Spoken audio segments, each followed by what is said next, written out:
Hello and welcome to this week's Take 5. I have several announcements for this week.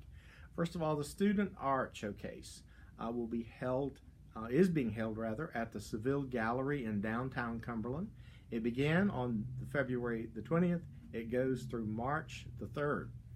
There will be a reception on Saturday, February the 24th from 6 to 8 p.m. and it's open to the public.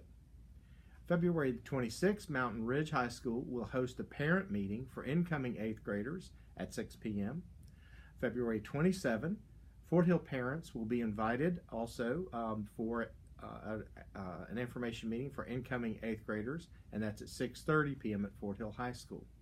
This week we announced several staffing changes with leadership in our schools. I'd like to personally thank Mr. Gene Morgan for his years of service. He's decided that he will retire, and the staffing changes will happen on April 1st.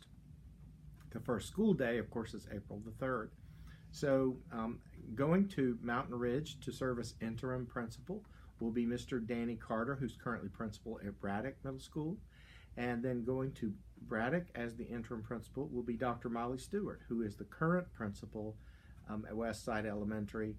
And then Dr. Karen Kurtz will be going to Westside to finish the year, and she's currently assistant principal at John Humbert Elementary School. So also the Chinese Immersion Middle School leg of the program will continue also at Braddock Middle School. So I'd like to remind everybody that the walking challenge is still going on.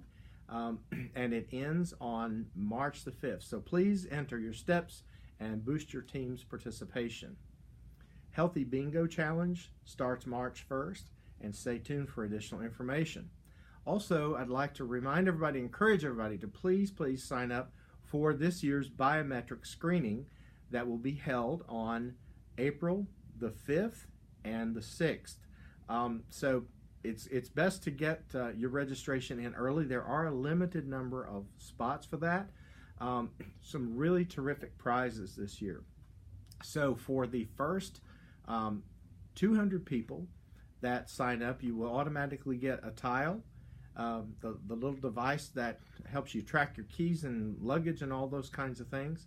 And then for everyone who attends and registers, you'll be entered into a drawing for some really fantastic prizes. First of all, an air fryer, a heart rate monitor, a Yeti cooler, a smart water bottle, a copper Gotham Steel cookware set, a Ring video doorbell, and an Amazon Echo Show. So great prizes. Make sure that you get registered. The April 5th location is at Eckert, and the April 6th is here at the central office. Again, sign up and make sure you get your name in. We have a limited number of spots, so get in early. I'd like to also remind everyone that the health department sponsors a program in mental health first aid, and they are available to set up sessions for individual schools or individual groups. Anybody who's interested in hosting a mental health first aid program, it's an 8-hour training, should call directly the health department at 301-759-5071. Last week's trivia winner is Julie Deist, who is a kindergarten teacher at South Penn, and she won a Yeti 20-ounce tumbler. And so Julie correctly answered last week's trivia question, which was, what is a banana plant? Is it a tree, a bush, or an herb? And the correct answer is it's an herb. The banana tree can grow up to 30 feet tall, and it has an underground stem instead of roots.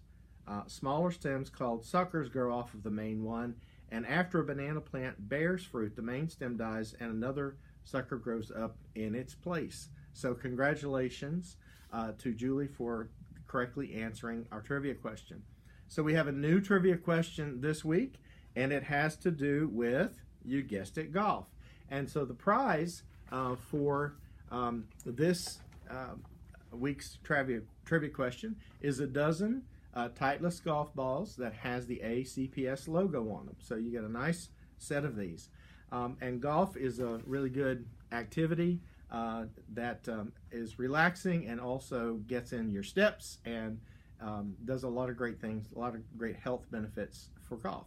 So the question for this week's trivia question has to do with golf, and it is, if you walk around for 18 holes of golf, how many miles roughly will you walk, and on average, how many calories do you burn? Okay, so an average 18 hole golf game, how many miles will you walk, and how many calories will you burn? So please submit your answers to Mia Cross at mia.cross@acpsmd.org by the end of the day Friday, and you could be the lucky winner of a dozen very handsome ACPS golf balls. So for the Take 5, this is your superintendent, David Cox.